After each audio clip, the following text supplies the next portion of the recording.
Chronicles, the 22nd chapter, and the first verse. King Ahaziah. The people of Jerusalem made Ahaziah, Jehoram's youngest son, king. Raiders from the desert who had come with Arabs against the settlement had killed all the older sons. That's how Ahaziah, son of Jehoram, king of Judah, became king. Ahaziah was 22 years old when he became king, but reigned only 1 year in Jerusalem. His mother was Athaliah, granddaughter of Omri. He lived and ruled just like the Ahab family had done, his mother training him in evil ways. God also considered him evil, related by both marriage and sin to the Ahab clan. After the death of his father, he attended the sin school of Ahab, and graduated with a degree in doom. He did what they taught him, went with Joram, son of Ahab, king of Israel, in war against Hazael, king of Aram, at Ramoth Gilead. Joram, wounded by the Arameans, retreated to Jezreel to recover from the wounds he received in Ramah in his war with Hazael, king of Aram. Ahaziah, son of Jehoram, king of Judah, paid a visit to Joram, son of Ahab, on his sickbed at Jezreel. The fate of Ahaziah when he went to visit was God's judgment on him. When Ahaziah arrived at Jezreel, he and Joram met with Jehu, son of Nimshi, whom God had already authorized to destroy the dynasty of Ahab. Jehu, already at work executing doom on the dynasty of Ahab, came upon the captains of Judah and Ahaziah's nephews, part of the Ahaziah delegation, and killed them outright. Then he sent out a search party looking for Ahaziah himself. They found him hiding out in Samaria and hauled him back to Jehu, and Jehu killed him. They didn't, though, just leave his body there. Out of respect for his grandfather Jehoshaphat, famous as a sincere seeker after God, they gave him a decent burial, but there was no one left in Ahaziah's family capable of ruling the kingdom. Queen Athaliah. When Ahaziah's mother, Athaliah, saw that her son was dead, she took over. She began by massacring the entire royal family. Jehosheba, daughter of King Jehoram, took Ahaziah's son, Josiah, and kidnapped him from among the king's sons slated for slaughter. She hid him and his nurse in a private room away from Athaliah. So Jehosheba, daughter of King Jehoram and Ahaziah's sister, she was also the wife of Jehoiada, the priest, saved Joash from the murderous Queen Athaliah. He was there with her, hidden away for 6 years in the temple of God. Athaliah, oblivious to his existence, ruled the country. 2 Chronicles 23. In the seventh year, the priest Jehoiada decided to make his move and worked out a strategy with certain influential officers in the army. He picked Azariah, son of Jehoram, Ishmael, son of Jehohanan, Azariah, son of Obed, Maaseiah, son of Adai, and Elishaphat, son of Zikri, as his associates. They dispersed throughout Judah and called in the Levites from all the towns in Judah, along with the heads of the families. They met in Jerusalem. The gathering met in the temple of God. They made a covenant there in the temple. The priest Jehoiada showed them the young prince and addressed him. Here he is, the son of the king. He is going to rule just as God promised regarding the sons of David. Now, this is what you must do. A third of you priests and Levites who come on duty on the Sabbath are to be posted as security guards at the gates. Another third will guard the palace, and the other third will guard the foundation gate. All the people will gather in the courtyards of the temple of God. No one may enter the temple of God except the priests and designated Levites. They are permitted in because they've been consecrated. But all the people must do the work assigned them. The Levites are to form a ring around the young king, weapons at the ready. Kill anyone who tries to break through your ranks. Your job is to stay with the king at all times and places, coming and going. All the Levites and officers obeyed the orders of Jehoiada the priest. Each took charge of his men, both those who came on duty on the Sabbath, those who went off duty on the Sabbath. For Jehoiada the priest hadn't exempted any of them from duty. Then the priests armed the officers with spears and the large and small shields originally belonging to King David that were stored in the temple of God. Well armed, the guards took up their assigned positions for protecting the king, from one end of the temple to the other, surrounding both altar and temple. Then the priest brought the prince into view, crowned him, handed him the scroll of God's covenant, and made him king. As Jehoiada and his sons anointed him, they shouted, "Long live the king!" Athaliah, hearing all the commotion, the people running around and praising the king, came to the temple to see what was going on. Astonished, she saw the young king standing at the entrance, flanked by the captains and heralds, with everybody beside themselves, with joy, trumpets blaring, the choir and the orchestra leading the praise. Athaliah ripped her robes in dismay and shouted, "Treason! Treason!" Jehoiada the priest ordered the military officers, "Drag her outside and kill anyone who tries to follow her." The priest had said, "Don't kill her inside the temple of God." So they dragged her out of the palace's horse corral and they killed her. Jehoiada now made a covenant between himself and the king and the people. They were to be God's special people. The people poured into the temple of Baal and tore it down, smashing altar and images to smithereens. They killed Matan, the priest of Baal, in front of the altar. Jehoiada turned the care of God's temple over to the priests and Levites the way David had originally directed. They were to offer the whole burnt offerings of God as set out in the revelation of Moses, with praise and song as directed by David. He also assigned security guards at the gates of God's temple so that no one who was unprepared could enter. Then he got everyone together, officers, nobles, governors, and the people themselves, and escorted the king down from the temple of God through the upper gate and placed him on the royal throne. Everybody celebrated the event, and the city was safe and undisturbed. Athaliah had been killed. No more Athaliah terror. 2 Chronicles 24, King Joash. Joash was 7 years old when he became king. He was king for 40 years in Jerusalem. His mother's name was Gazelle, or Zibiah. She was from Beersheba. Taught and trained by Jehoiada the priest, Joash did what pleased God throughout Jehoiada's lifetime. Jehoiada picked out 2 wives for him. He had a family of both sons and daughters. The time came when Joash determined to renovate the temple of God. He got the priests and Levites together and said, circulate through the towns of Judah every year and collect money from the people to repair the temple of your God. You're in charge of carrying this out, but the Levites dragged their feet and didn't do anything. Then the king called in Jehoiada the chief priest and said, why haven't you made the Levites bring in from Judah and Jerusalem the tax Moses, servant of God, and the congregation set for the upkeep of the place of worship? You can see how bad things are. Wicked Queen Athaliah and her sons let the temple of God go to ruin. And look at all the sacred artifacts for use in Baal worship. Following the king's orders, they made a chest and placed it at the entrance of the temple of God. Then they sent out a tax notice throughout Judah and Jerusalem. Pay the tax that Moses, servant of God, set when Israel was in the wilderness. The people and their leaders were glad to do it and cheerfully brought their money in until the chest was full. Whenever the Levites brought the chest in for a royal audit and found it to be full, the king's secretary and the official of the chief priest would empty the chest and put it back in its place. Day after day, they did this and collected a lot of money. The king and Jehoiada gave the money to the managers of the temple project. They in turn paid the masons and carpenters for the repair work on the temple of God. The construction workers kept at their jobs steadily until the restoration was complete.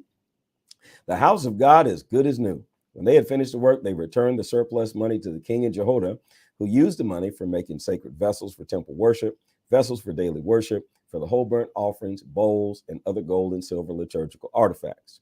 Whole burnt offerings were made regularly in the temple of God throughout Jehoiada's lifetime. He died at a ripe old age of 130 years old. They buried him in the royal cemetery because he had such a distinguished life of service to Israel and God and God's temple. But after the death of Jehoiada, things fell apart. The leaders of Judah made a formal presentation to the king, and he went along with them. Things went from bad to worse. They deserted the temple of God and took up with the cult of sex goddesses. An angry cloud hovered over Judah and Jerusalem because of this sin. God sent prophets to straighten them out, warning of judgment, but nobody paid attention.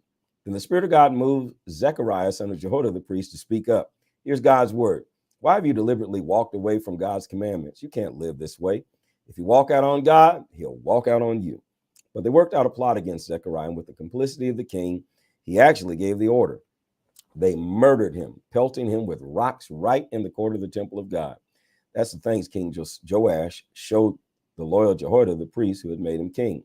He murdered Jehoiada's son. Zechariah's last words were, Lord, look, make them pay for this. I guess no forgiveness there. Ooh.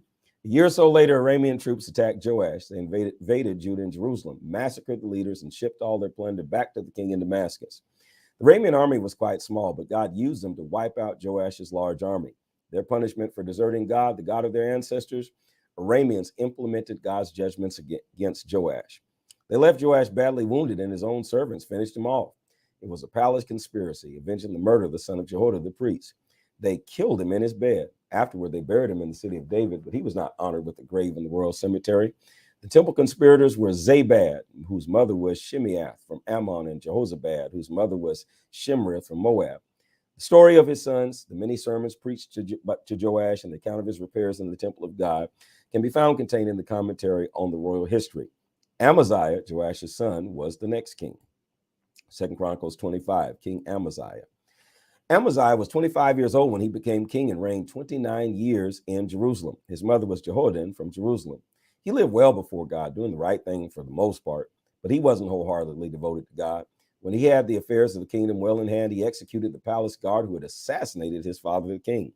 But he didn't kill the sons of the assassins. He was mindful of what God commanded in the revelation of Moses, that parents shouldn't be executed for their children's sins, nor children for their parents. We each pay personally for our sins.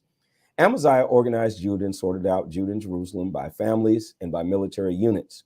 Men 20 years old and older had to register. They ended up with 300,000 judges capable of military service. In addition, he hired 100,000 soldiers from Israel in the north at a cost of about 4.5 tons of silver. A holy man showed up and said, "No, O king, don't let those northern Israelite soldiers into your army. God is not on their side, nor with any of the Ephraimites. Instead, you go by yourself and be strong. God and God only has the power to help or to hurt your cause." But Amaziah said to the holy man, "But what about all this money? These tons of silver I've already paid out to hire these men." "God's help is worth far more to you than that," said the holy man. So Amaziah fired the soldiers he had hired from the north and sent them home. They were very angry at losing their jobs and went home seething. But Amaziah was optimistic. He led his troops into the Valley of Salt and killed 10,000 men of Seir. They took another 10,000 as prisoners, led them to the top of the rock, and pushed them off a cliff. Jesus. They all died in the fall, smashed on the rocks. But the troops Amaziah had dismissed from his army, angry over their lost opportunity for plunder, rampaged through the towns of Judah all the way from Samaria to Beth Horon, killing 3,000 people and taking much plunder. On his return from the destruction of the Edomites, Amaziah brought back the gods of the men of Seir and installed them as his own gods, worshiping them and burning incense to them. That ignited God's anger, a fiery blast of God's wrath put into words by a God-sent prophet. What is this? Why on earth would you pray to inferior gods who couldn't so much as help their own people from you? God's weaker than Amaziah. Amaziah interrupted him. "Did I ask for your opinion? Shut up or get thrown out." The prophet quit speaking, but not before he got in one last word. "I have it on good authority. God has made up his mind to throw you out because of what you've done and because you wouldn't listen to me." One day, Amaziah sent envoys to Jehoash, son of Joazah, the son of Jehu, king of Israel, challenged him to a fight. "Come with me. I dare you. Let's have it out face to face." Joash, king of Israel, replied to Amaziah, king of Judah, "One day a thistle in Lebanon sent word to a cedar in Lebanon, 'Give your daughter to my son in marriage.' But then a wild animal of Lebanon passed by and stepped on the thistle, crushing it. Just because you defeated Edom in battle, you now think you're a big shot? Go ahead and be proud, but stay home. Why press your luck? Why bring defeat on yourself in Judah?" Amaziah wouldn't take no for an answer. God had already decided to let Joash defeat him because he had defected to the gods of Edom. So Joash, king of Israel, came on ahead and confronted Amaziah, king of Judah. They met at Beth-Shemesh, a town of Judah. Judah was thoroughly beaten by Israel. All the soldiers straggled home in defeat. Joash, king of Israel, captured Amaziah, king of Judah, the son of Joash, the son of Ahaziah, at Beth-Shemesh. But Joash didn't stop at that. He went on to attack Jerusalem. He demolished the wall of Jerusalem all the way from the Ephraim gate to the corner gate, a stretch of about 600 feet. He looted the gold, silver, and furnishings, anything he found that was worth taking, from both the palace and the temple of God. And for good measure, he took hostages. Then he returned to Samaria. Amaziah, son of Joash, king of Judah, continued as king 15 years after the death of Joash, king of Jehoahaz, king of Israel. The rest of the life and times of Amaziah from start to finish is written in the royal annals of the kings of Judah and Israel. During those last days after Amaziah had defected from God, they cooked up a plot against Amaziah in Jerusalem, and he had to flee to Lachish. But they tracked him down in Lachish and killed him there. They brought him back on horseback and buried him in Jerusalem with his ancestors in the city of David. 2 Chronicles chapter 26, King Uzziah. The people of Judah then took Uzziah, who was only 16 years old, and made him king in place of his father Amaziah. First thing he did after his father was dead and buried was to recover Elath for Judah and rebuild it. Uzziah was 16 years old when he became king and reigned for 52 years in Jerusalem. His mother was Jechaliah from Jerusalem. He behaved well in the eyes of God, following the footsteps of his father Amaziah. He was a loyal seeker of God. He was well trained by his pastor and teacher Zechariah to live in reverent obedience before God, and for as long as Zechariah lived, Uzziah lived a godly life, and God prospered him. He ventured out and fought the Philistines, breaking into the fortress cities of Gath, Jabesh, and Ashdod. He also built settlements from Ashdod and the other Philistine areas. God helped him in his wars with the Philistines, the Arabs, and Gerbaal, and the Meunites. The Ammonites also paid tribute. Uzziah became famous, his reputation extending all the way to Egypt. He became quite powerful. Uzziah constructed defense towers in Jerusalem at the corner gate, the valley gate, and at the corner of the wall. He also built towers and dug cisterns out in the country. He had herds of cattle down in the foothills and out in the plains, and had farmers, vine dressers at work in the hill and fields. He loved growing things. On the military side, Uzziah had a well-prepared army ready to fight. They were organized by companies under the direction of Jael, the secretary, Maaseiah, the field captain, and Hananiah of the general staff. The roster family leaders over the fighting men accounted for 2,600.